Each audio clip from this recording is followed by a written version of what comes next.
जहांगीर अली आप तमाम दर्शकों का स्वागत करता हूं और मैं ये जानने की कोशिश करता हूं, यहाँ पर हमारे साथ बैठे हुए हैं आपके बरारी प्रखंड के प्रभारी जो महागठबंधन के हैं गोपाल रजक जी, और तमाम कार्यकर्ता भी बैठे हुए हैं तौकीर साहब के ऑफिस में। मैं आपको बता दूं कि बरारी के कम से कम 15 प्रत्याशी खड़े हुए हैं, जिनमें जो कांटे की टक्कर है वो जेडीयू के विजय सिंह और तौकीर आलम कांग्रेस महागठबंधन के जो प्रत्याशी हैं, इन्हीं दोनों के बीच में है। मैं जानने की कोशिश करूंगा गोपाल रजक साहब से कि क्या बुनियादी सुविधा यहाँ पर मुहैया हुआ था, जो कि सिटिंग जो नेता थे विजय सिंह, और क्या अपेक्षा रखते हैं तौकीर आलम साहब से कि अगर वो विधायक चुन के आते हैं तो। देखिए, सबसे बड़ी बात है कि सबसे पहले समाज, आप लोग जो भी आप चैनल से दिल्ली क्राइम न्यूज़ का मैं बहुत बड़ा आभार प्रकट करता हूं। आपने अपने जीवन का बहुत कीमती समय हमारे यहां पे आके दिया है, इसके लिए आपका बहुत बहुत शुक्रिया। और मैं कह देना चाहता हूं, हमारे 5 साल से जो विधायक जी रहे थे, वो क्या कहते हैं कि विजय सिंह जी, उनका कार्यकाल से लोग वाकिफ़ हो गए। वो एक तरह से उसको राजनेता नहीं कह सकते हैं, वो एक बिजनेस पॉलिटिक्स करते हैं। वो राजनेता नहीं है कि भाई कुछ पैसे लगा दो, कुछ पैसे। बिजनेस का जो पॉलिसी होता है कि 5 करोड़ 10 करोड़ खर्चा करो, उसमें 20 करोड़ निकाल लो, तो ऐसे लोगों को राजनेता और समाज से भी नहीं हो सकते हैं। ये कुछ लोगों के अंदर ही काम करते हैं, कुछ व्यक्ति विशेष के लिए करते हैं।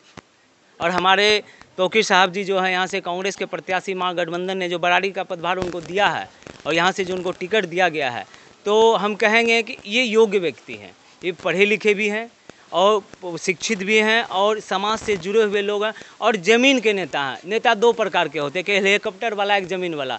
तो जो ज़मीन पे चलेगा वही तो विकास करेगा, इसलिए इसको चुना गया है। बार बार ये तोहमत लगाया जाता है विपक्षी दलों से कि ये जंगल राज है, जंगल राज है, लेकिन पिछले 20 सालों से जो सिटिंग विजय सिंह जो बैठे हुए हैं हमारे बीजेपी से, और मैं ये जानने की कोशिश कर रहा हूँ क्या अनुशंसा करें उनका कि ये जंगल राज अभी नहीं है। सर, एक चीज़ मैं बता दूं, बहुत अच्छा लगता है कि हमें कोई जंगल राज कहता है, क्योंकि जंगल राज जो लोगों के मन में चल रहा है ना, अगर किसी समाज में नीचे तबके को लोगों को उठाना जंगल राज है, मैं उसे जंगल राज को स्वीकार करता हूँ। नीचे तबके के लोग, अनपढ़ लोगों को अगर पढ़ाने, शिक्षा को बात उठाने वाली बात जंगल राज कहते, मैं इसे जंगल राज को स्वीकार करता हूँ। अगर ये जंगल राज नहीं है, ये गरीब, अति पिछड़ा, SC ST कम्युनिटी, नीचे तबके को लोग उठाने वाली आवाज़ है।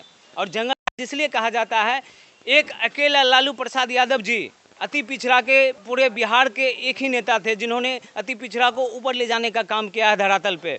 यही चीज़ उनसे पच नहीं रहा है। आप कहते हैं कि आपके दूध पीने की कैपेसिटी 1 kg है, अगर आप 2 kg पी जाइएगा तो पेट खराब होगा ना भैया जी। वही पेट खराब हो गया है तो इनको दवाई चाहिए जी। आप पार्टी का सीधा और साफ सुथरा मैनिफेस्टो है कि हम गरीब, अति पिछड़ा, नीचे, मजबूर, विद्यार्थी, शिक्षा, सैनिक, कहने का मतलब है जो भारत की बुनियादी, बिहार की बुनियादी सुविधा है, उसके लिए हमारी पार्टी काम करती है। उन्होंने क्या बोला कि सबसे पहले मैं रोजगार का बात करूंगा। रोजगार का बात हुआ हमारे, आपने तेजस्वी जी का 17 महीने का रोजगार के बारे में सवाल कर सकता हूं, जैसे कि आपके सुप्रीमो जो महागठबंधन के CM फेस है जैसे तेजस्वी यादव जी, उन्होंने ये कहा है कि मैं जीतने के बाद या मैं मुख्यमंत्री बनने के बाद 250 करोड़ को नौकरी दूंगा। क्या ये संभव लगता है? देखिए पत्रकार महोदय, हमको लगता है आपको कहीं कुछ गलत न्यूज आपके माइंड में है। उन्होंने कहा है प्रत्येक घर नौकरी की बात की है और उस घर में नौकरी की बात की है जिसके घर में नौकरी नहीं है। और ये जहाँ तक मुझे लगता है बहुत संभव है।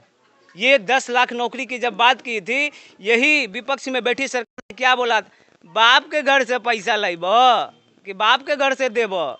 विपक्ष पे काम हुआ कि नहीं हुआ, रोजगार मिला कि नहीं, वो अच्छे से वाकिफ हो गए कि आज के सुशासन बाबू के सरकार में पत्रकार का कितना बढ़िया इज्जत है, वो तो आप भी जान रहे हैं। अगर इंटरनेशनल न्यूज चैनल अगर ज़मीनी मुद्दा को उठाता तो क्या आपको सोशल मीडिया को इतना एक्टिव होने की ज़रूरत था? आप अपने बारे में बताइए, सोशल मीडिया को उठने की क्या आवश्यकता था अगर वो नेशनल न्यूज अच्छा होता? आज लोग चैनल पे न्यूज नहीं देखना चाहते हैं।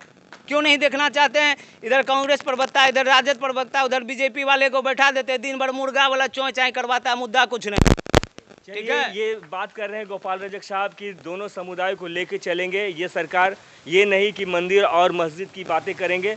और भी लोग बैठे हुए सुनिए, हम बता देते हैं, हमारी सरकार किसी एक कम्युनिटी के लिए काम नहीं करती है। भारत के, बिहार के जितने भी व्यक्ति, बच्चे से लेके बूढ़े तक के लिए ये काम करती है और सभी समुदाय के लिए करती है। ना ही इनको ये बैकवर्ड से दिक्कत है, ना इसको फॉरवर्ड से दिक्कत है, इनको किसी पार्टी से दिक्कत, किसी व्यक्ति विशेष से नहीं। इनका एक ही लक्ष्य है, गरीबी दूर करना, बेरोजगारी दूर करना। एक अच्छे, जैसे हम लोग कहते हैं ना, भारत को सोने का चिड़िया कहा जाता था और अंग्रेजों ने भारत को लूटा। और इसी प्रकार से अंग्रेज के ही राह पे चलने वाले हमारे गुजरात के नरेंद्र मोदी जी हैं। एक अंग्रेज था, भारत लूट के इंग्लैंड को बनाया। ये दूसरा अंग्रेज है, बिहार यूपी को लूट को गुजरात बनाते हैं। गुजरात इंग्लैंड बना हुआ है। आगामी 14 तारीख को हम लोग मतगणना के दिन देखेंगे कि जैसे कह रहे थे गोपाल रजक भाई कि भारत को आज़ादी मिली अंग्रेज़ों से 15 अगस्त 1947 को, तो हो सकता है कि जैसे बिहार को भी आज़ादी मिलेगी बीजेपी पर 14 नवंबर को 2025 को। ये देखने लायक होगी, अब बहुत ही दिलचस्प होगी। और भी हमारे साथ कार्यकर्ता बैठे हैं, उनसे भी मैं जानना चाहूँगा कि क्या चाह रहे हैं हमारे तौकीर साहब के बारे में। तौकीर साहब अच्छे नेता हैं और ये धरातल पर काम करने वाले नेता हैं। और नीतीश जी की जो एनडीए सरकार है उसमें खुद पटरी ने बैठ रहा है, तू मैं हो रहा है। तो उससे ये पता चलता है कि बिहार में काम ही नहीं हुआ है। सड़क जहाँ बनी हुई थी पहले वहीं है, जो नीरज जी काम करके गए थे आरजेडी से, वो उतना ही काम है, बाकी कहीं नहीं है। विजय सिंह का जो कार्यकर्ता है, पब्लिक तो छोड़िए, कार्यकर्ता भी नाखुश है। और जब नीतीश कुमार जी बोल रहे थे कि बिहार को जो है स्पेशल राज्य का दर्जा दिया जाए, तो जब उसकी गठबंधन हुई थी उस बात को वो भूल गए। तो मैं दिल्ली क्राइम न्यूज़ 24x7 से जहांगीर जी आप सभी का धन्यवाद करता हूं और कहता हूं कि अगर हमारा न्यूज़ चैनल से ऐसे ही बने रहिएगा तो इस तरह का न्यूज़ देखते रहिएगा। और दिल्ली क्राइम न्यूज़ से बने रहने के लिए हमारे चैनल को सब्सक्राइब कीजिए, कमेंट्स कीजिए और लाइक कीजिए। धन्यवाद।